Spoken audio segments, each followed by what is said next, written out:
जैसे सीसीटीवी की आप निगरानी में है, वैसे ही ठाकुर जी भी ये बात कहते। ठाकुर जी कहते हमारी दृष्टि की निगरानी में भी आप 24 घंटे हो, इसलिए कर्मों से सावधान, कर्मों से सावधान। कर्मों से सावधान ना रहे तो क्या होगा? बोले ठाकुर जी बोले चिंता ना करो, उसके लिए हमने पूरा जुगाड़ बना रखा है। क्या जुगाड़ बना रखा है?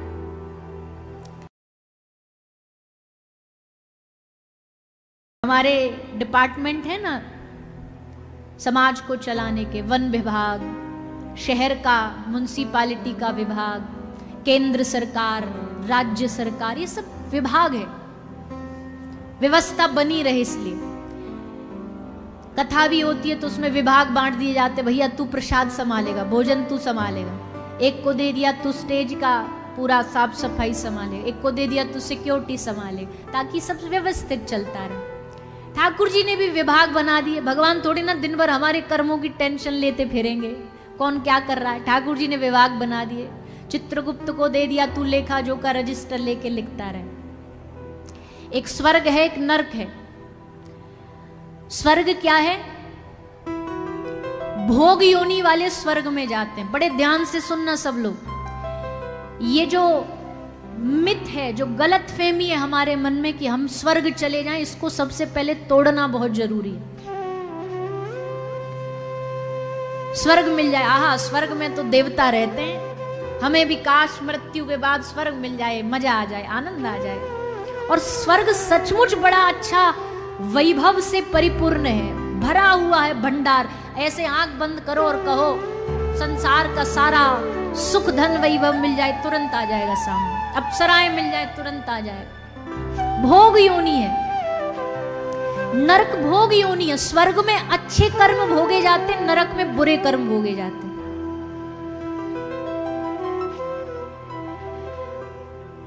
अच्छे कर्मों के लिए स्वर्ग, बुरे कर्मों के लिए नरक। और धरती क्या है? ये अच्छे बुरे दोनों के कॉम्बिनेशन में। ये अच्छा बुरा जब दोनों चल रहा है ना, उसके भोगने के लिए पृथ्वी पर भेजा गया। जब एक्सट्रीम पुण्य हो जाएंगे तो स्वर्ग भेज दिया जाएगा, जब एक्सट्रीम पाप हो जाएंगे तो नरक भेज दिया जाएगा। पर अब सुनो, भगवान का भक्त ना तो भूलोक, ना स्वर्गलोक, ना नरकलोक, तीनों की कामना नहीं करता। वो इन तीनों से परे कामना करता है। क्या? कि ठाकुर जी मैं इन सब चीजों से विमुख होकर के केवल आपके चरणों को पालू मृत्यु उपरांत, ये मेरे जीवन का लक्ष्य है। स्वर्ग हमारा लक्ष्य नहीं है, मुक्ति हमारा लक्ष्य नहीं है, मोक्ष हमारा लक्ष्य नहीं। हमारा लक्ष्य है भगवत प्राप्ति। वृंदावनी परंपरा कहती है मुक्ति हूं नौन सी खारी लागे।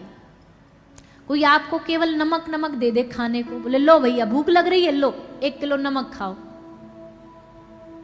तो वमन कर देंगे, उल्टी कर देंगे। वैसे ही ब्रज में कहते हैं कि मुक्ति नौन सी, नमक जैसी खारी है। अगर वो अकेली है, रूखी सूखी है, तो उसके संग भक्ति होनी चाहिए, उसके संग प्रेम होना चाहिए। पृथ्वी भोग योनि है। यहां सब अपने कर्मों का भोग रहे हैं, अच्छा बुरा। कौन कहता है कि जीवन में मृत्यु के बाद ही कर्मों का फल मिलता है? कुछ फल ऐसे होते हैं जो हमें इसी जन्म में प्राप्त होते हैं, इसी जन्म में मिलते हैं। इसलिए भैया, जैसे हम कहते हैं ना, मैं किसी से नहीं डरता, भगवान से डरता हूं। भगवान कहते मुझसे भी ना डर। तुझे डरना है तो अपने कर्मों से डर। मुझसे डर के क्या करेगा? हमने पहले ही बोल दिया, भगवान कोई हुआ थोड़ी है कि उससे डर हो गया। ठाकुर जी कहते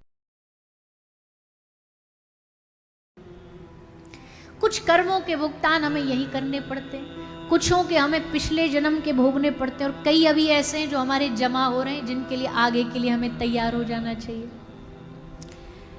तैयार रहना चाहिए। अच्छा, दुनिया में बस एक ही चीज ऐसी है जिसको आज तक अभी तक कोई समझ ना पाया, कि किसका कर्म कब किस जन्म में कहां मिलेगा, ये किसी को नहीं पता। मिलेगा जरूर, ये कन्फर्म है, पर कब कहाँ मिलेगा ये कोई नहीं जानता। ठाकुर जी ने सबको अंधेरे में रखा है, पर कहा है कि मिलेगा जरूर भैया, इसका फल भुगतना पड़ेगा। इसलिए सावधानी बहुत आवश्यक है कि कई लोग छोटी छोटी क्रियाओं में ऐसे पाप कर्म कर देते हैं। किसी जीव को मार दिया, किसी कीड़े मकोड़े को मार दिया, और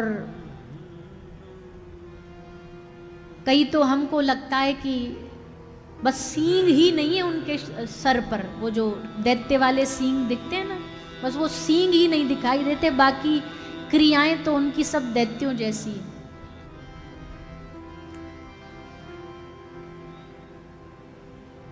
खान पान इतना बिगड़ा हुआ है, आहार बिगड़ा हुआ है, जीवों को मार रहे हैं, पशुओं को मार रहे हैं, गायों को तड़पा रहे हैं, गायों पर तेजाब डाल रहे हैं, गायों को गोली मार रहे हैं। हमने बड़ी नजदीकी से गौ माता का कष्ट देखा है, क्योंकि वही हमारा, ठाकुर जी ने सेवा दी है, वही हमारा कार्य है, वहीं रहना है। तो वहीं जा कर के गौ माताओं को जब बिलकता तड़पता देखते हैं तो हमें लगता है कि कई लोग तो इंसान की खाल में या हैवान ही घूम रहे, दैत्य ही घूम रहे हैं। अरे ठाकुर जी ने इतना सुंदर जीवन दिया है और उसमें आप अच्छा तो छोड़ दो करना, पर बुरा करने में इतना लगे, इतना पीड़ा दे रहे हैं जीवों को, मूक प्राणियों को। अपने से किसी को छोटा कमजोर समझ करके उनको पीड़ा देना, ये बलवान का लक्षण नहीं है, ये बलशाली का लक्षण नहीं है। तो भैया अपने कर्म को, अपनी क्रियाओं को ठीक करो। गाय साक्षात भगवत स्वरूप है, गौ माता साक्षात भगवान के रूप में चलता फिरता हुआ एक विग्रह घूम रहा है, उनकी सेवा कर, ये हमारा कर्तव्य है। आप कुछ भी नहीं कर पाओगे ना तो ठाकुर जी कहेंगे कि चलो, कहीं गाय पर अत्याचार हो रहा था, ये चुप नहीं बैठा था, कम से कम ये कुछ तो कर रहा था, आगे बढ़ करके। ये वो देश है, ये वो प्रदेश के लिए, अपनी राष्ट्र की रक्षा के लिए महापुरुषों ने, गुरुओं ने अपने प्राणों का बलिदान किया। तो हम सब भैया समझदारी से चलें। एक तो ये तो गाय की बात हो गई, अन्य जीव भी तो जीव हैं, अन्य जीव भी तो भगवान का ही अंश है। पशुओं को खाते हैं, मांसाहार खाते हैं। हमारी सनातन परंपरा कहती है जब हम किसी शमशान में किसी को दफना के आते हैं, किसी को अग्निदान करके आते हैं, तो घर आकर के सबसे पहले घर वाले क्या बोलते, क्या करो, स्नान करो भैया, नहा लो। तुम उस जगह से आए हो जहां मुर्दों को जलाया जाता है, नहा लो, स्नान कर लो। शरीर पवित्र नहीं माना जा रहा उसका, पर सोचो जिसका खुद का शरीर ही शमशान हो। अब किसी पशु की लाश को अगर आप पेट में डालोगे तो शरीर क्या बना, शमशान ही तो बना। जिंदा मरे पशुओं की लाश अपने पेट में दफनाते जा रहे हो, दफनाते जा रहे हो, चलता फिरता शमशान इंसान है। तो हम निवेदन करेंगे, जो भी कथा टीवी यूट्यूब के माध्यम से सुन रहे हैं, यहाँ बैठे हैं, या आजकल आप तो चलो फिर भी भगवत भक्त हो, कथा में आए हो, ऐसा कुछ करते नहीं होगे, पर आजकल की जो बच्चे आ रहे हैं, यंग जनरेशन आ रही है, उनको बचपन से ये चीज़ सिखाइए कि भैया ये सब गलत नहीं खाना है जीवन में, ये सब गलत आहार नहीं करना है जीवन में। ठाकुर जी की कृपा से भगवान ने इतना सुंदर संसार में इतनी वैरायटीज खाने की, इतने सारी चीज़ें बनाई हैं। किसी का जीवन, किसी का प्राण, छीनने का हमको अधिकार नहीं, हक नहीं दिया भगवान। और फिर भी अगर कोई बोले, झंडा ले लेकर के खड़े हो जाएं, बोले भैया तुम कौन होते हो बोलने वाले, हम कुछ भी खाएं कुछ भी करें, तो भैया हम तो कुछ नहीं बोल रहे। फिर अगली बार जब डंडा पड़ेगा ना तो ठाकुर जी का ही पड़ेगा। फिर इंसान के उस प्रवचन से कुछ नहीं होगा। खाओ जितना खाना खाओ। कई बार हम विनोद में कहते हैं, गाना चला था कि संडे हो या मंडे रोज खाओ रोज खाओ अंडे। हमने कहा बनाने वाले ने आधा छोड़ दिया, ये बीच में पूरी लाइन भूल गया करना, हम करें पूरी लाइन। बोले बताओ, हमने कहा संडे हो या मंडे रोज खाओ अंडे, फिर ऊपर जा कर के खाओ भगवान के डंडे।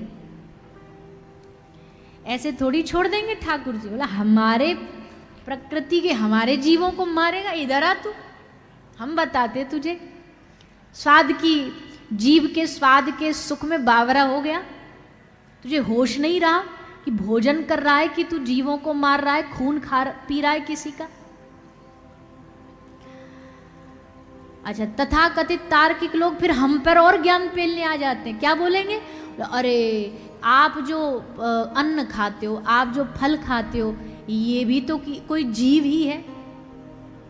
आप जाकर के बड़े वैज्ञानिक हो, आप सर्च करो, कैसे जीव तो है लेकिन दो प्रकार के जीव होते हैं। आप फल खाते हो तो कभी उससे खून निकलता है? आप अनाज खाते हो तो क्या अनाज चीखता है, चिल्लाता है कि भाई मुझे मत मारो, बचा लो? लेकिन जो आप खा रहे हो उसमें से रक्त निकलता, जो आप खा रहे हो वो चीख रहा है, वो तड़प रहा है कि हमें बचा लो। क्या कंपैरिजन है दोनों का भले? तो ये तर्क हमें नहीं लगता कि कहीं भी, सब बेसलेस है, इसका कोई औचित्य नहीं है। पर अब खाने वाले को कुछ तो अपने आप को अच्छा दिखाना होता है, इसलिए हम कहते हैं ये नॉन वेज शब्द कैसे बना? नॉन वेज कोई शब्द नहीं है, आई एम वेजिटेरियन का उल्टा कर दिया है, आई एम नॉन वेजिटेरियन। कि अब ये कहेगा कि I am an animal flesh eater, मैं पशुओं का कलेजा खाने वाला हूं, तो थोड़ा इमोरल दिखेगा, लगेगा अरे बड़ा दैत्य किस्म का आदमी है। तो अपने आप को बचाने के लिए क्या नाम दे दिया? आई एम नॉन वेजिटेरियन, मतलब मैं वेजिटेरियन नहीं हूं। क्या नहीं हूं, क्या खाता वो तो बता, क्या खाता वो बता।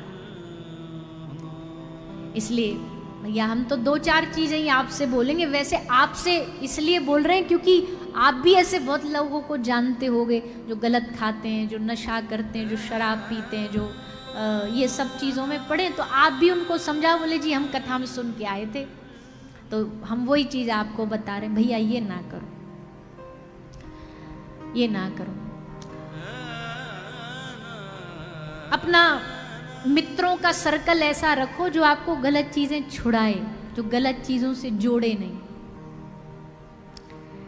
शादी ब्याह पार्टी में एक अलग ही प्रकार का एक सेक्शन होता है पीने वालों का, और जो ना पीने वाले होते हैं ना, वो उनको जबरदस्ती खींच खींच के अपने में लाने की कोशिश करते हैं। बोले अरे वहां क्यों बैठो, इधर आओ ना, हमारे संग आओ। क्योंकि बुराई को लगता है ये अच्छे कैसे रह सकते हैं, अगर हमारे भीतर कमियां तो इनको बढ़िया कैसे रहने दे, तुम भी आओ, तुम भी शामिल हो जाओ। और फिर वो तर्क देंगे बड़ी बड़ी। शराब पीने वाले को कोई तर्क कम थोड़ी है, शराब पीने वाले के पास लिस्ट मांग लो तो ढेर बता देंगे। एक प्रोफेसर साहब शराबियों को ज्ञान बांट रहे थे, तो उन्होंने कहा हम आपको थ्योरी करके दिखाते प्रैक्टिकली कि शराब कितनी खतरनाक है। तो उन्होंने एक गिलास में पानी लिया, एक गिलास में शराब ली, दोनों में एक कीड़े को डाला, तो पानी वाला तो तैरता रहा, पर जिसको शराब में डाला वो कीड़ा मर गया। तो प्रोफेसर साहब बोले देखो शराब कितनी बुरी है, पानी में डाला तो कीड़ा जिंदा है, और शराब में डाली तो देखो मर गया कीड़ा। तो उन्होंने तो बढ़िया बताने के लिए डाली, तो उसमें एक शराबी खड़ा हुआ, बोले प्रोफेसर साहब हम बोले? बोले बोलो। बोले हमको लगता है शराब पीनी चाहिए। क्यों? शराब पिएंगे तो पेट के सारे कीड़े मर जाएंगे। लो कर लो बात, कौन जीत सकता है इनसे? कोई नहीं जीत सकता। इसलिए भैया तर्क देने वाले तो देते रहेंगे, हमें ध्यान रखना चाहिए, आहार शुद्ध रखो,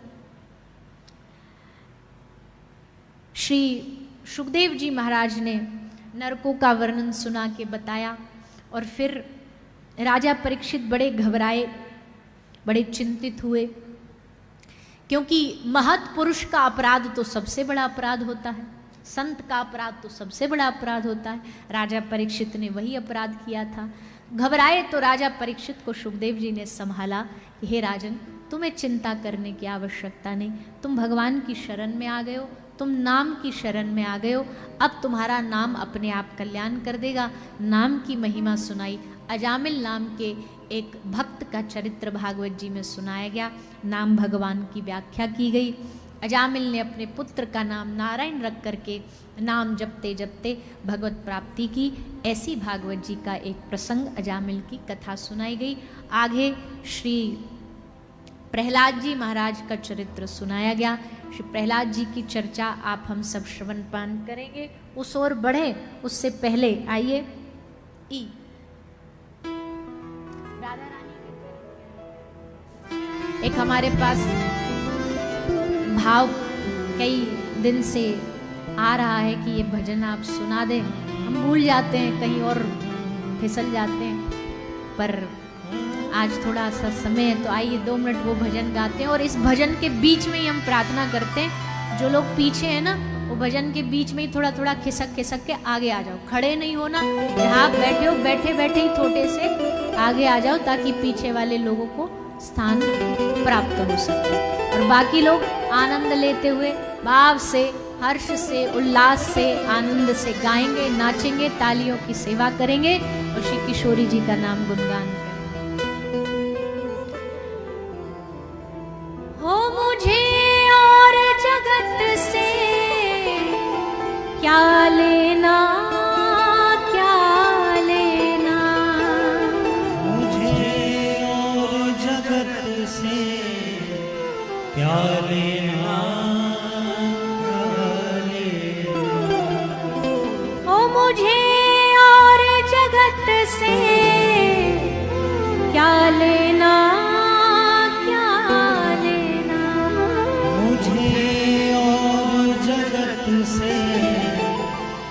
लेना, तो किससे लेना है? ओ राधा रानी के चरण प्यारे प्यारे, राधा रानी के चरण प्यारे। हमें तो अपनी श्यामा जी के चरणों से मतलब है। दुनिया रूठे तो रूठे, दुनिया गाली दे तो दे, दुनिया नाता तोड़ ले तो तोड़ ले, हमारे पास तो किशोरी जी के चरणारविंद है।